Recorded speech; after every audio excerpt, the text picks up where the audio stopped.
Ang sarap sana sa feeling kung kasama yung family mo, yung pinaka-favorite na anak mo, mag-celebrate sa New Year para salubungin ang taong 2026. Pero wala kang magagawa kasi nasa ibang bansa ka, nagtatrabaho para sa kanila at hindi mo pa magawa makapag-uwi kasi hindi pa tapos yung kontrata mo, or either hindi ka makauwi kasi wala kang naiipon, wala kang budget para umuwi sa Pinas. So guys, ito lang yung masasabi ko sa inyo. Kung wala kang gagawing bago, wala ding magbabago sa'yo.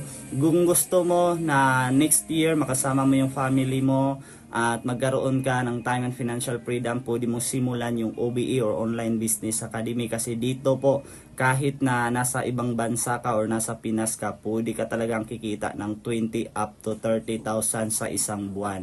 Kaya kung nakita mo man ang video na to at gusto mong magkaroon ng extra income at gusto mong kumita ng malaki sa online na kahit copy and paste lang yung gagawin gamit ang cellphone, stable internet connection at ang mga social media accounts mo, yung pinakakailangan mo dito dapat meron kang account ID. Kung hindi mo pa alam yung account ID, mag-comment ka sa comment section paano, para maturo ko sa iyo kung paano ka magkaroon ng account ID para makapagsimula ka na magkaroon ka na ng extra income para meron kang maipon, makasama mo na next year yung family mo mag-celebrate ng New Year or Christmas. Kaya mag-comment ka, see you in my inbox.